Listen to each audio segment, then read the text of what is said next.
할렐루야. 하나님 살아계십니다. 살아계신 그 하나님의 은혜와 평강과 축복이 저와 여러분들과 영상으로 예배하는 모든 분들에게 함께하게 되기를 주의 이름으로 축복합니다.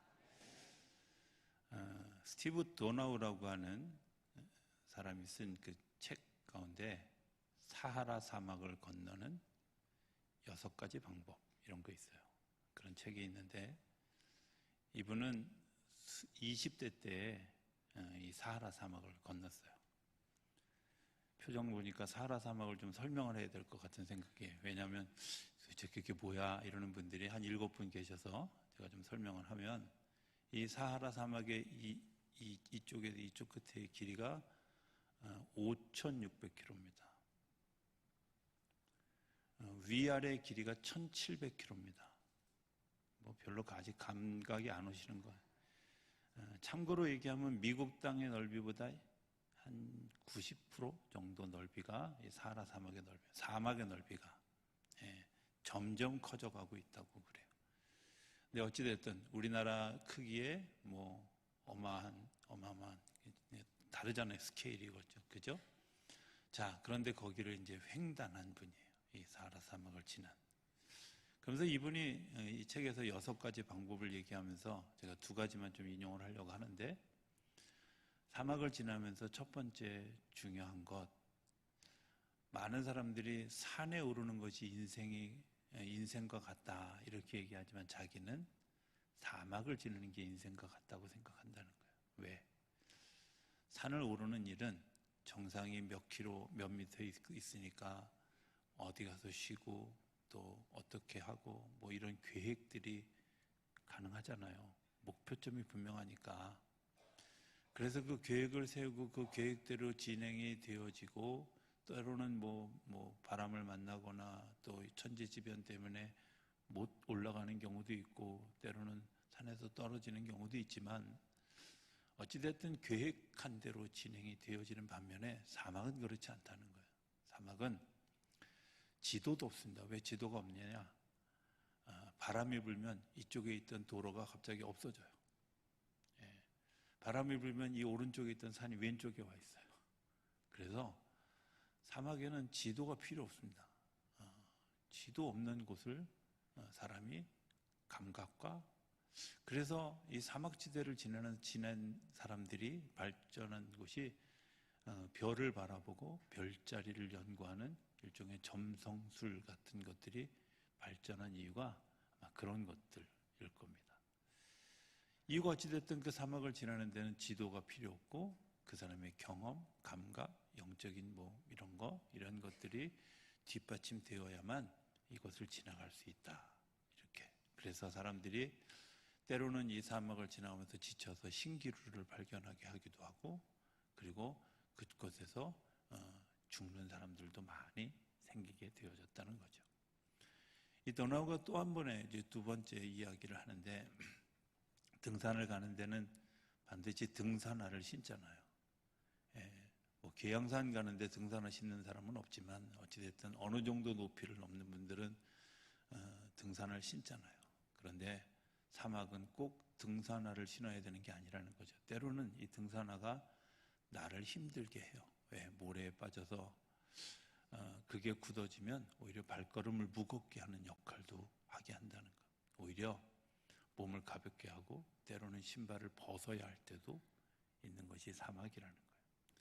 그 2가지 이야기를 보면서 이런 생각을 해보게 되었습니다. 인생이라고 하는 것이 사막이라는 말에 동의하면서, 그리스도인들이 살아가는 일에 과연 그러면 어떻게 살아가야 될까 하는 것에 대한 고민을 하면서, 지도가 없기 때문에 그러면 성령의 인도하심이라는 내비게이션을 사용해야 되지 않을까.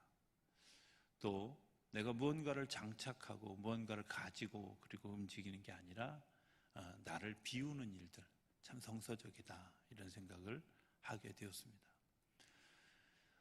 사도행전은 성령행전이라고 이야기합니다. 저는 예전에 사도행전을 읽을 때 사도행전을 1장 앞부분 따로 읽고 또 뒷부분 따로 읽고 중간 처음 따로 읽고 중간 따로 읽고, 그리고 사건을 따로따로 생각했던 적이 있었어요. 그런데 어느 날 보니까 이 모든 사건이 마치 인생의 한 파노라마처럼 연결되어져 있다는 사실을 이렇게 깨닫게 됐어요. 그러면서 오늘 이제 말씀의 제목 뭐죠? 전쟁을 준비합시다. 당황하지 않으셨어요? 네. 당황한 사람이 아마 한 80%는 될 거라고. 전쟁 나? 이러는 표현을. 굳이 제가 이렇게 막 좀 센 제목을 잡은 이유는 여러분들이 좀 의미 있게 가슴으로 듣고 그리고 아주 종말론적으로 이 문제를 좀 고민했으면 좋겠다. 어찌됐든 이 모든 것을 이끌어 가는데 두 가지 핵심 주제가 있는데, 준비가 있는데 뭐냐? 성령의 인도하심을 따라, 두 번째는 나를 비워서. 전쟁을 준비하는데, 특별히 영적 전쟁을 준비하는 데서 가장 중요한 일이 뭘까? 성령의 인도하심을 따라가는 거예요. 그리고 내가 죽어져야 되는 거예요. 우리가 잘 아는 사도행전 1장 8절, 오직 성령이 너에게 임하시면 너희가 권능을 받고 예루살렘과 온 유대와 사마리아와 땅 끝까지 이르러 내 증인이 되라 하는 말씀. 복음을 전파하는 이야기만 우리가 생각하면 그 말씀이 좀 이렇게 아주 제한적이다 생각합니다. 영적 전쟁에도 여기 굉장히 도움이 되는 부분들이 있는데, 첫 번째는 성령을 받고 라는 말은 자기의 가치관, 아이덴티티를 분명히 점검하라는 겁니다. 내 안에 성령이 임하시면 어떤 일들이 일어나냐면 예수님을 주인으로 고백하게 되고 하나님을 아버지로 고백하게 되어지죠. 나는 그럼에도 불구하고 내가 주인입니다 이렇게 생각하는 건 둘 중에 하나입니다. 그분의 성령이 안 계시거나 아니면 쓸데없이 교만한 거죠. 아니면 착각하는 거죠. 우리가 누구의 자녀고 어느 백성이고 내가 거해야 될 곳이 어디인가를 분명하게 알지 않으면, 내 주적이 뭔가를 잘 모르면 우리가 싸움을 할 수가 없습니다. 자기끼리 치고받는 일들이 일어나죠. 자기들끼리 오히려 혼돈하는 일들이 일어나게 되어져요. 그래서 성령 받으면 어떤 일들이 일어나요? 내가 하나님의 백성입니다. 나의 삶의 주인이 예수님이십니다. 내 삶을 성령님이 이끌고 가십니다. 이렇게 고백하는 거죠. 두 번째, 권능을 받고. 왜 권능을 받아야 될까요? 여러분들, 우리가 세상을 살면서 공부하는 이유, 훈련하는 이유, 이거 왜 할까요? 이 세상을 살아갈 권능을 가지느냐 그런 거잖아요. 그렇죠? 공부해야 살 수 있고, 내가 일에 숙련해야 살 수 있고, 그래서 뭐 2만 시간 법칙 이런 거 나오는 이유가 뭐예요? 그거 다 권능을 가지기 위해서. 그런데 중요한 건 이 영적 권능은 좀 달라요. 영적 권능은 보이지 않는 적과 싸우는 거예요. 사도 바울이 얘기한 소위 이제 3층 천, 세 번째 하늘, 그러니까 굳이 풀어서 번역하면 세 번째 하늘, 아마 이거 도식화하려고 그랬던 것 같이 생각이 되어집니다. 세 번째 하늘, 이런 하나님이 계시는 곳 세 번째 하늘을 이야기해요. 그리고 이 세상에서 보이는 세계를 두 번째 하늘, 이 두 번째 하늘을 장악하고 있는 게 사단의 공중권세라고 사도 바울은 계속 표현하고, 우리가 살고 있는 이 땅을 1층이라고 생각하는 거예요. 그런데 이 2층에 가려서 3층이 안 보이는 거죠. 그래서 사람들이 이 사단이 하자는 대로 하는 거예요. 그래서 사단의 종노릇한다 이런 표현을 쓰는 이유는 눈에 보이는 게 사단의 것밖에 보이지 않아. 왜? 지금도 많은 사람들이 이 세상에 제일 중요한 게 뭐야? 돈이죠. 그죠? 이렇게 생각하네요. 네, 맞아요. 돈이 중요해요. 이 땅에서는.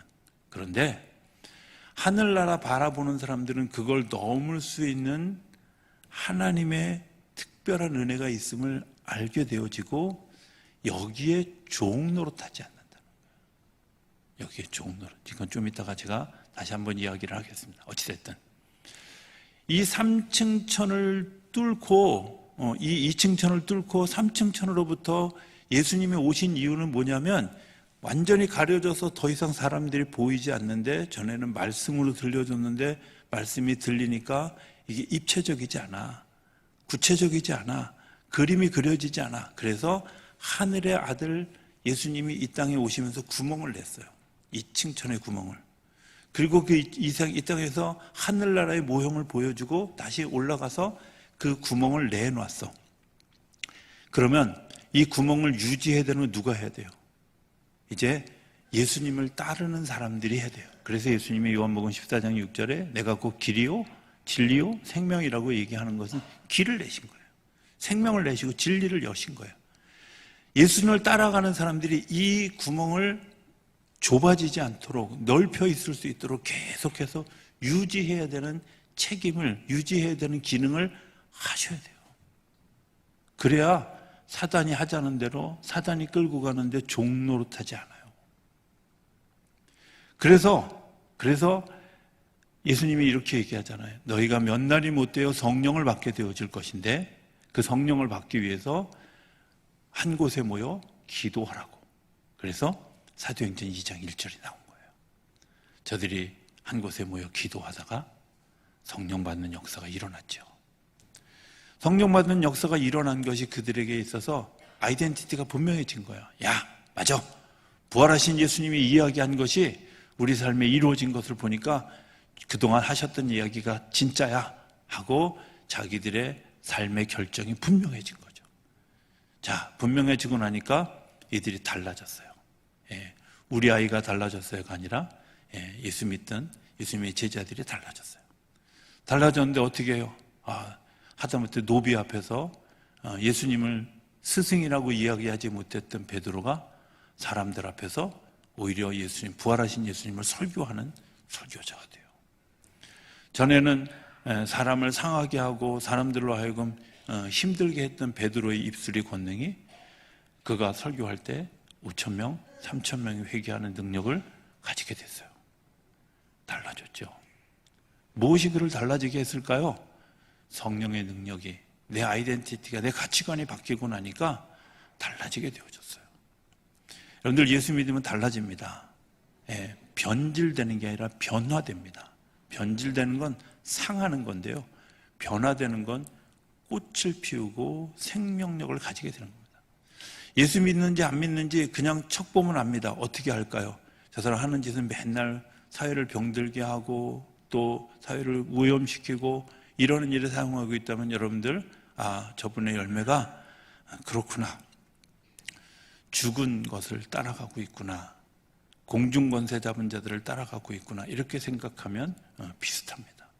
그러나 그가 좀 하는 일이 잘 이해되지 않고 그가 하는 일이 좀 어려운 것 같은데 그의 열매를 잘 보면 그 사람이 하는 일이 살아나고 생명력이 있고 사람들에게 뭔가 의미가 일어나고 그리고 그런 일들이 그 안에서 일어나고 있다면 여러분들 믿으셔도 됩니다. 왜? 하나님이 역사하고 계시기 때문이죠. 변화되는 겁니다. 예수 믿으면요 변화되고 사단의 종이 되면 변질돼요. 자, 오늘 본문으로 한번 가봅시다. 오늘 본문에 가보면 43절에 이렇게 얘기합니다. 사람마다 두려워하는데 사도들로 말미암아 기사와 표적이 많이 나타나니. 이게 강조를 위해서 도치법을 썼어요. 사도들로 말미암아 기사와 표적이 많이 나타나니 사람마다 두려워하는 거예요. 여러분들 이런 거 아세요? 하나님의 역사가 일어나면 두려울까요? 아니면 신기할까요? 둘 다입니다. 제가 질문할 때 한 가지만 얘기하는 건 한 가지고요. 두 가지를 얘기하는 건 두 가지 다입니다. 우리 어렸을 때 부르던 노래 중에 이런 찬양 있죠? 예수님의 사랑 신기하고 놀라워. 그죠? 놀랍죠. 제 친구 중에 장로님 한 분이 계신데요. 이 장로님을 제가 20대 때 만났어요. 20대 때 아니라 20세 때 만났어요. 20세에 만났는데 제가 그때부터 전도를 했는데 예수 믿은 건 바로 한 6개월 만에 예수를 믿기 시작해가지고 근데 그 친구한테 아주 절대적인 지상 과제가 하나 있는데 담배를 끊는 거야. 근데 42살쯤 끊었던 것 같아요. 제가 자료를 찾느냐고 일기를 뒤졌는데 하필이면 그건 안 썼더라고. 어찌됐든 42살쯤 제가 한 20년 넘게 걸려서 근데 20년 넘게 걸리는 동안에 담배를 장사 지낸 게 100번이 넘어요. 땅에다 묻는 거지. 나 죽었어. 너 담배 너 죽었어. 근데 안 죽더라고. 그래서 하루는 나보고 그러더라고. 내 담배는 나사로인가 봐. 이러더라고. 저는 어쨌든 그렇게 열심히 살아났는데 어느 날 진짜 담배를 끊었다고 저한테 얘기를 하는 거예요. 그래서 일주일 지나봐야 알지. 그랬더니 이번에 진짜래. 그래서 왜? 그랬더니 그러는 거예요. 나 하나님 너무 무서워. 이렇게 얘기해요. 무서워. 어느 날 담배를 딱 꺼냈는데 보기도 싫더래. 담배 냄새를 맡으니까 막 이게 헛구역질이 난대. 그래서 내가 또 농담하느냐고, 임신한 거 아니야? 예. 이렇게까지 얘기했네. 이 친구가 그 이후에 진짜 끊은 거예요. 담배를 봐도 한 10년 넘게 뭐 구역질 나고 쳐다도 보기 싫고, 근데 뭐 어떻게 피겠어요, 당연히. 근데 그 친구의 고백이 그거였어요. 하나님 너무 두려워. 어제까지 안 그랬다고 오늘 갑자기 이런 일이 일어나는 거 보고 나 너무 두려워. 그래요. 맞아요. 하나님의 역사가 일어나면 신기하기도 하지만 두렵기도 하잖아요. 하나님이 다 알고 계시는데 기다려주시는 것 때문에 두렵고요. 감사하기도 하지만 하나님이 모든 걸 알고 계시는데 모든 걸 인도하시는데 내가 감사하기도 하지만 한편으로 뭐가요? 두렵죠. 예수 믿는 사람들에게 하나님의 역사는, 하나님의 살아계심은 때로는 정말 감사함이고 신기함이기도 하지만 그 하나님이 두려워지기도 해요. 여러분들, 이게 예수 믿는 사람이 가지고 있는 양면성이지만 그게 또 하나의 통일성이기도 해요. 그래서 그들이 이제 우리가 이것들을 이기기 위해서 영적 전쟁을 준비하는 일을 해야 되겠다라고 결정하고 되어진 일이 오늘 본문의 일들이에요. 세 가지로 그냥 정리하면 이런 겁니다. 44절부터 보면 믿는 사람이 다 함께 있어 모든 물건을 서로 통용하고 또 재산과 소유를 팔아 각 사람의 필요를 따라 나눠주며. 첫 번째 사건은 뭐냐면 물질의 주인이 제가 아니라 하나님이십니다 라는 거예요. 아멘이십니까? 예. 선뜻 아멘 안 할 줄 알았더니 그래도 아멘 하시는 분이 계셔서 제가 얼마나 감사한지. 1990년대 초반에 한국교회 제자입니까? 라는 책을 내서 아주 대단한 선풍을 일으켰던 아르헨티나의 목사님 한 분이 계셔요. 후안 카를로스 오르티즈라고 하는 목사님이신데요. 이 목사님이 그 책 이후에 이제 후속편처럼 냈던 12권짜리 전집이 있어요. 그 전집에는 이제 막 분야별로 뭐 기도, 찬송 이렇게 해서 당신이 가지고 있는 일종의 신학을 그냥 이렇게 설교집처럼 냈던 그런 책입니다. 뭐 1권이 기도에 관한 책인데 우리의 기도의 대부분은 하늘나라에서 잡동사니처럼 취급당합니다.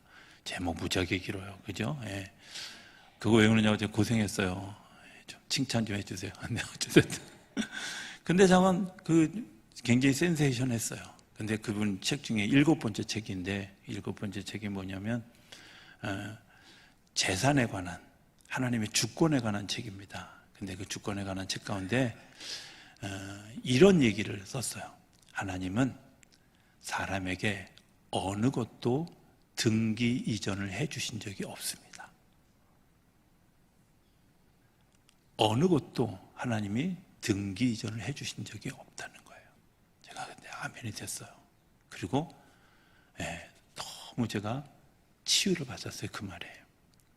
그 당시 그 책 읽을 당시에 누군가 저한테 선물해 준 파카 45 만년필이 있었는데 누가 위치 이동을 시켰어요. 우리 집에서 딴 집으로. 제가 억울해서 3일 동안 너무 막 울분을 터뜨리고 있는데 하필이면 그 책을 읽은 거예요. 근데 하나님은 너에게 만년필을 등기 이전해 준 적이 없어. 그 네 거 아니야. 이렇게 들렸어요. 그리고 맞아. 필요한 사람이 필요한 데 가서 쓸 거야. 이런 마음이 들어서 아멘 했어요. 생각해보면 그런 거 아니겠어요? 여러분들, 우리가 이 땅에서 있을 때 바늘 하나도 내가 죽을 때 가져가는 거 없어요. 내게 아니라 하나님이 그냥 내게 맡겨주신 거야. 내가 렌트해서 쓰는 거야. 이 초대교회 백성들이 하나님 앞에 고백하는 것, 뭐라고 고백하냐? 이거 제 거 아닙니다. 주님이 저에게 맡겨주신 겁니다. 내 게 아니기 때문에 내가 사용할 물건을 이 사람이 써도 괜찮고 저 사람이 써도 괜찮고 필요에 따라서 써도 괜찮습니다. 뭐 이걸 이용해가지고 막 이단 종파들은 자기 교주 막 자기 걸 챙기느냐고 아주 변색시켜놔서 그런데 사실은 이게 예수 믿는 사람의 첫걸음이고 신앙 고백이에요. 내 거 아닙니다. 제가 그 이후에 한번 좀 큰 돈을 도둑 맞았어요. 너무 힘든 거예요. 그게 막 이제 며칠 있다가 그 카드값 바꿔야 될 돈인데 없어진 거예요. 한 3분, 5분 사이에 차 잠깐 잠궈놓고 갔다 왔는데 그새 문 열고 야 귀신 같다 이렇게 생각했는데 막 너무 억울해서 막 속상해하는데 하나님이 그러시더라고요. 네 거 아니잖아. 그래서 네 거 아닌 건 맞죠. 왜냐하면 며칠 있다 줘야 되잖아. 네 거 아니잖아. 근데 제가 그 말에 은혜 받고 이렇게 네 맞아요. 그 대신 책임은 하나님이 지셔요. 그죠? 살짝 나도 위치 이동을 얼른 시켰어요. 책임 그때 지셨으니까 제가 여기 있지. 아니면 신용불량자 됐지. 그렇잖아요. 그럼 생각해 보세요. 이 세상에 내가 아무것도 없어요. 이게 이 고백이 이들로 하여금 두려움이 없어지게 한 거예요. 이들로 하여금 오직 하나님만 바라보게 하는 거예요. 아이덴티티가 분명해진 거예요. 나 하나님의 백성이 하나님의 사람이야. 이것이 그들을 자유롭게. 두 번째, 그것을 유지하기 위해서 하나님이 주셨던 두 번째 이야기는 47절, 46절부터 날마다 마음을 같이하여 성전에 모이기를 힘쓰고 집에서 떡을 떼며 기쁨과 순전한 마음으로 음식을 먹고. 정리하면 이런 거예요. 기도하고 찬송하고 같이 하고. 야고보서 5장에 보면 이런 이야기가 나와요. 너희들이 힘들면 기도해라. 괴로울 때 기도해라. 즐거울 때 찬송해라. 병든 자가 있으면 교회 장로들을 청하여 기름을 바르고 기도하고 서로가 서로를 위해서 중보하며 기도해라. 여러분들 이게 기독교인들이 능력으로 살아가는 3계명입니다. 3가지 능력입니다. 밤에 잠 안 오십니까? 눈 감았는데 기도하면 되지. 어느 순간에 입신합니다. 입신할 때 한다고 절대 걱정하지 마세요. 그 다음날 아침에 다 일어나요. 잠 안 올 때 제일 좋은 약은요, 괜히 레위기 베고 자다가 레위기 그 면 흐트러뜨리지 말고 그냥 기도하세요. 하나님 눈 감은 김에 기도하겠습니다. 자세가 좀 어정쩡하고 하나님 보시기에 좀 불편할지 모르지만 제가 진심입니다. 이러고 그냥 기도하세요. 기도하다 보면 나도 모르게 주님이 꿈나라로 바꿔 가실 겁니다. 혹시 불면증 앓고 계신 분들 제가 처방해드렸으니까 이따 처방전 가져가시면서 이걸 또 진심으로 알면 곤란합니다. 자, 즐거울 때 뭐 하라고요? 찬송하라고. 찬송은 능력이 있는데요, 사단이 제일 싫어하는 게 뭔지 아세요? 찬송하는 거예요. 사단이 뭐라 그러냐면 찬송하는 데는 근처도 가기 싫어. 특별히 그들이 표현할 때 피타령하는 찬송은 듣기도 싫어. 이게 뭐냐면 보혈 찬송이에요. 주의 보혈 능력이 또 돼요. 옛날에 우리 귀신 들리는 사람들 막 있으면 가운데를 갖다 놓고 막 좀 기도한다는 그 권사님들이 쭉 둘러앉아가지고 찬송부터 하잖아요. 왜 하는지 아세요? 사단이 얼씬도 못하도록 하기 위해서 기도하는, 분위기 잡으려고 그러는 게 아니야. 찬송할 때 사단이 근처도 못 오는 일이 일어나요. 그래서 즐거울 때 찬송하는 이유는 호사다마라고 좋은 일에 반드시 막아 끼잖아요. 사단은요, 우리가 허점 가지고 있을 때 들어오거든요. 그때 찬송하는 거예요. 물론 뭐 찬송하다가 은혜 받아서 울기도 하지만 전 찬송할 때 표정이 막 심각한 표정으로 찬송하는 분들 보면 좀 저 찬송이 저런 게 아닌데 즐거울 때 하는 건데 이런 생각이 들어요. 찬송은요, 내 즐거움을 배가시켜주고 더 기뻐하게 만드시는 하나님의 선물인 줄로 믿습니다. 그리고 사단을 이기는 능력의 도구인 줄로 믿습니다. 세 번째는 함께 하는 거예요. 함께 하는 거. 여러분들 사단이 임하면 제일 먼저 나타나는 현상이 뭔지 아세요? 분열해요. 생각이 달라지게 해요. 저는 우리나라 보면서 진짜 한 10년 사이에 제가 굉장히 걱정하고 기도하는 일들이 있는데요. 아니, 되게 웃기잖아요. 한 나라에 부대가 하나만 있으면 되지. 무슨 광화문에 무슨 태극기 부대, 서초동에 촛불 부대, 이게 뭐야 도대체.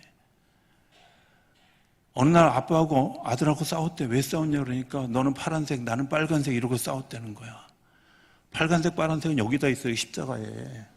그잖아. 여기 이게 통합되어진 게 하나님이에요. 하나님은 연합시키는 거지. 하나님은 우리를 하나 되게 하시지 분열시키지 않아요. 분열하면서 내가 막 정말 열을 올리면서 나는 파란색이야, 나는 빨간색이야. 여러분들 회개하셔야 돼요. 빨간색도 있고 파란색도 있고요. 하나님이 그걸 통합하게 하시는 거야. 하나님이 하나님의 방법대로 하는 일들을 사단이 계속해서 분열시켜요. 분열시켜요. 그 분열시키는 일을 하고 있는 사람이 있다면 그분이 아무리 높은 직위에 있는 사람이라 할지라도 한번 꺼진 불도 다시 보자 하고 다시 보셔야 돼요. 세 번째, 또 다른 영적 싸움에서 이기는 굉장히 주신 무기 47절, 하나님을 찬미하며, 이겁니다. 하나님을 찬미하며. 하나님을 찬미할 때 어떤 일들이 일어날까요? 제가 자주 사용하는 말이 있어요. 그건 사실 따옴표예요. 누군가 쓴 거를 제가 따옴표서 하는 건데, 충신교회 담임하셨던 박종선 목사님이 자주 하셨던 말이에요. 여러분들 유행가 그렇게 부르는 거 너무 좋아하지 마세요. 그거 자꾸 부르면요 사랑하게 돼요. 처녀 총각은 괜찮은데 결혼한 사람들은 유행가가 부르면 사랑하게 된대. 그걸 너무 부르다 보니까 우리 사회에 그런 게 많아졌나 봐. 그런데 찬송하면 하나님을 사랑하게 된다. 찬송하면, 찬송할 때 하나님을 사랑하는 일들이 우리 안에 자꾸 일어나는 거예요. 하나님을 사랑하는데, 사랑하면 어떤 형상이 생기냐면 다른 게 두려워하지 않아. 나 오직 너만 보여. 오직 사랑하는 대상만 보여. 하나님만 보여. 하나님만 사랑하게 돼. 제가 저랑 비슷한 경험을 한 여자 목사님 한 분이 그런 이야기를 할 때 제가 저분이 나하고 비슷한 동일한 경험을 했다. 제가 예수님을 인격적으로 처음 만나 1985년 3월 21일 날 예수님을 처음 인격적으로 만나고 그 밤에 밤을 새며 기도하다가 하나님 앞에 이렇게 얘기했어요. 하나님, 제가 예수님에게 청혼을 해도 될까요? 저랑 결혼해 주시겠어요? 제가 예수님의 순결한 신부가 되겠습니다. 이러고 또 겁도 없이 막 그랬어요. 네, 예수님이 오케이, 그래 하자. 그러면서 저에게 옷을 입혀주시는데, 신부면 면사포를 입혀줘야 되잖아. 근데 경찰복을 입혀주는 거야. 그래서 왜 입혀줬는가? 주님이 저렇게, 너 민중의 몽둥이가 되지 말고 민중의 지팡이가 돼. 불의와 싸우는 정의로운 경찰이 돼. 그게 나의 신부야. 그래서 제가 굉장히 부담스러웠는데, 어떤 목사님, 여자 목사님이신데, 이분은 미국에서 목회하시는 분인데, 나와 결혼해 주시겠습니까? 영어로 했겠죠. 그랬는데 주님이 그래, 결혼하자. 그리고 그분은 군복을 입혀줬대요. 영적 싸움을 싸우라고. 제가 생각할 때는 여자들은 군복을 입을 기회가 없으니까 아마 군복을 입혀주신 게 아닌가. 내가 주님의 신부가 된다는 건요, 주님 위해서 싸우기를, 주님 위해서 이겨갈 수 있는 힘을 하나님이 공급해 주시고 나와 더불어 싸우는 거예요. 사랑하면 어떻게 될까? 저는 사랑의 정의를 아주 엉뚱한 데서 찾았는데요, 공포의 외인구단이라고 하는 만화책이 있어요. 그 만화책 가운데 까치가 엄지라는 여자에게 한 얘기예요. 난 네가 좋아하는 일이라면 뭐든지 할 수 있어. 제가 하나님께 자주 고백하는, 저는 주님이 좋아하시는 일이라면요 뭐든지 할 수 있어요. 그렇게 되기를 기도해요. 자신 없어서. 그러나 나는 주님이 싫어하시는 일이라면 안 하기로 결심합니다. 사랑하는 거죠. 찬송할 때 사랑하게 되어지죠. 찬송할 때 하나님을 더 깊이 사랑할 수 있게 되어집니다. 제가 그 설교를 준비하면서 오늘 영적 싸움에 대한 준비를 하면서 이거 오늘 다 못할 텐데 큰일 났다 이런 생각을 했어요. 여전히 제가 딱 여기까지 오니까 지금 딱 이제 끝날 시간이 다 됐어요. 그래서 이게 다음 주에 제가 보통은 이제 제가 다음 주에 이어서 이렇게 얘기하는데 다음 주가 또 하필 어린이 주일이라 어린이 주일날 영적 싸움 얘기하기는 좀 그렇잖아요. 그래서 요거 투비 컨티뉴 하는데 요거 2편은 후속편은 오후 예배 때 하겠습니다. 오후 예배 본문이 따로 있지만 그냥 요거 이어서 오후 예배 때. 그러니까 오후 예배 때 하겠다고 하는 이야기는 여러분들이 가급적 꼭 오셔서 들으시고 아니면 정말 부득이하게 못 오시는 분들은 영상이라도 꼭 보시라고 홍보하는 겁니다. 그러나 굉장히 유익이 있을 거라고 생각이 되어집니다. 어쨌든 여기까지. 자, 정리하면 영적 싸움은 어떻게 하냐? 내 아이덴티티가 분명해. 내가 하나님의 백성이냐, 이 땅의 백성이냐. 권능은 어떤 권능을 가져야 되냐? 성령의 권능을 가지고 영적 권능을 가지고 찬송하고 기도하고 함께하고 그리고 증인이 되는 건 어떤 거냐? 내가 하나님을 사랑하기 때문에 난 하나님이 좋아하시는 일은 뭐든지 할 수 있습니다 라고 고백하는 거죠. 그런 고백이 우리 안에 세워지는 귀한 역사가 저와 여러분 가운데 나타나게 되기를 주의 이름으로 축복합니다.